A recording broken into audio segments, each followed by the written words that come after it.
అందరికీ నమస్కారం.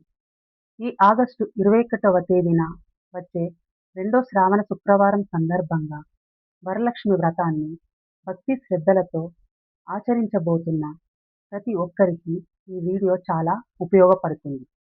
వ్రతానికి అవసరమైన పూజా సామాగ్రి, ప్రారంభ సమయం, పాటించాల్సిన నియమాలు, కలశ స్థాపన, నైవేద్యం, తాంబూలం, వాయనం అన్నీ ఇప్పుడు సులభంగా తెలుసుకుందాం.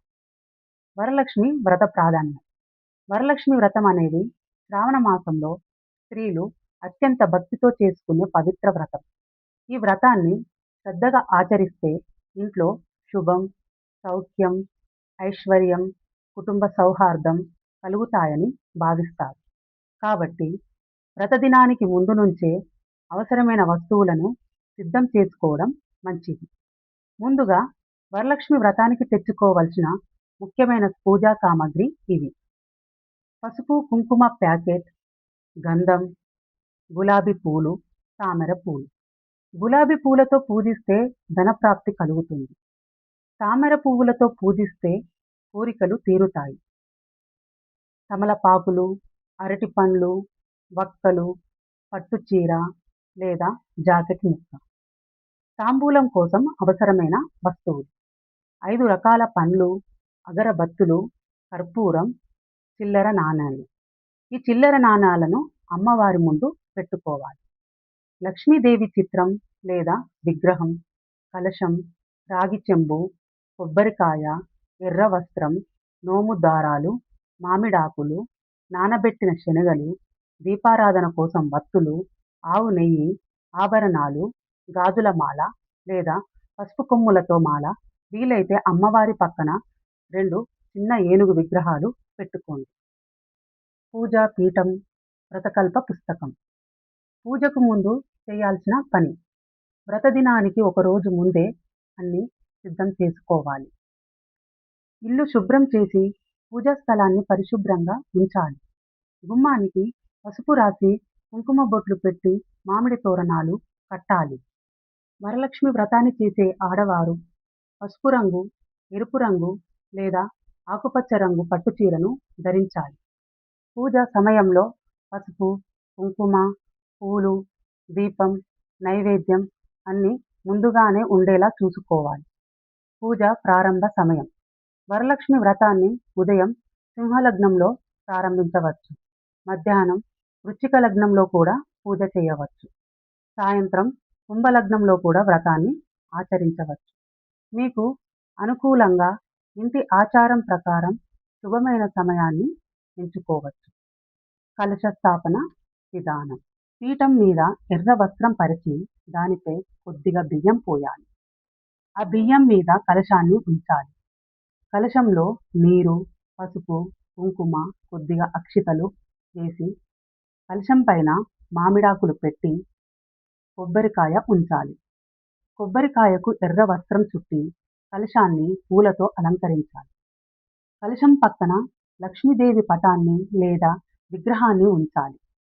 గణపతి పూజ: ఏ శుభకార్యమైనా గణపతి పూజతో ప్రారంభించడం మన సంప్రదాయం. ముందుగా పసుపుతో గణపతిని తయారు చేసి ఓం గం గణపతయే నమః అనే మంత్రం జపించాలి. నేను చేసే వరలక్ష్మి వ్రత పూజలో ఎటువంటి విఘ్నాలు లేకుండా చూడు అని ప్రార్థించాలి.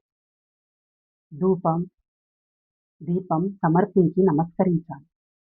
అలంకరణ విధానం: అమ్మవారిని పూలతో, ఆభరణాలతో, గాజుల మాలతో లేదా పసుపు కొమ్ముల మాలతో అందంగా అలంకరించాలి.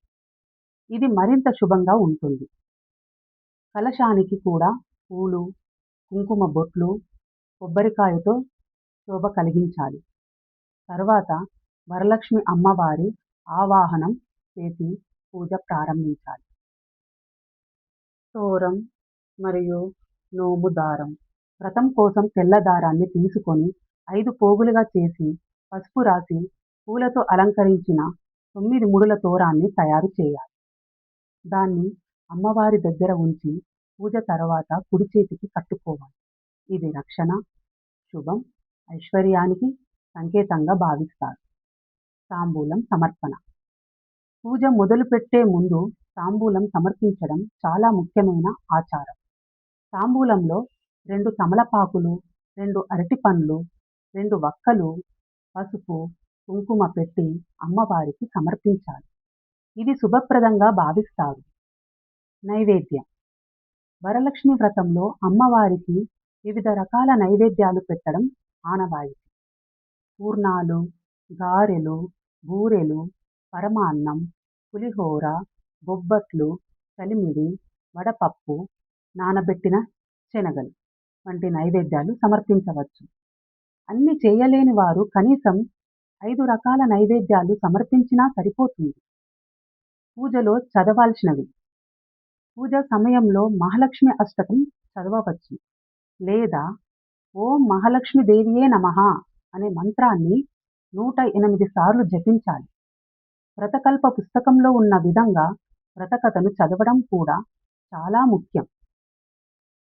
వ్రతకథ ముగిసిన తర్వాత హారతి సమర్పించాలి. వాయనం మరియు ముత్తైదువుల ఆహ్వానం. పూజ పూర్తయ్యాక 5 ముత్తైదువులను పిలిచి వాయనం ఇవ్వడం సంప్రదాయం. వాయనంలో 2 తమలపాకులు, అరటిపండు, వక్కలు, గాజులు, ₹1 నాణెం, నానబెట్టిన శనగలు ఉండవచ్చు. ముత్తైదువుల కాళ్లకు పసుపు రాసి కుంకుమ బొట్లు పెట్టి మర్యాదగా వాయనం అందించాలి. పూజలో పాటించాల్సిన నియమాలు. పూజలో ప్లాస్టిక్ వస్తువులు వాడకపోవడం మంచిది. చేతికి కట్టుకున్న తోరం దానంతట అదే ఊడిపోయే వరకు ఉంచుకోవాలి. ఆ తర్వాత ఒక శుభ్రమైన మొక్క కింద ఉంచండి. కలశం మీద పెట్టే కొబ్బరికాయకు పీచు ఉండాలి. పూజ పూర్తయిన తర్వాత కలశాన్ని వెంటనే పక్కకు జరపాలి. శనివారం ఉదయం దీపం వెలిగించి ఉద్వాసన చెప్పి వ్రతాన్ని ముగించాలి. కలశంలో నీళ్ళని తులసి మొక్కకు లేదా ఏదైనా శుభ్రమైన మొక్కకు పోయండి. కలశం కింద పెట్టిన బియ్యాన్ని ఇంట్లో వండే అన్నంలో ఉపయోగించండి. ₹1 నాణాన్ని పూజ గదిలో లేదా పర్సులో పెట్టుకోవచ్చు. ముగింపు. ఈ విధంగా వరలక్ష్మి వ్రతానికి కావలసిన సామాగ్రి, పూజా విధానం, నైవేద్యం, తాంబూలం, వాయనం అన్నీ ముందుగానే సిద్ధం చేసుకుంటే పూజ చాలా సులభంగా, శాంతిగా జరుగుతుంది. భక్తి, శుభ్రత, నియమం, శ్రద్ధ ఇవే వరలక్ష్మి వ్రతానికి అసలైన బలం. శ్రీ మహాలక్ష్మి అమ్మవారు మన ఇళ్లలో సుఖ సమృద్ధులు కురిపించుగాక. మీకు ఈ వీడియో ఉపయోగపడితే లైక్ చేయండి, షేర్ చేయండి, సబ్స్క్రైబ్ చేయండి.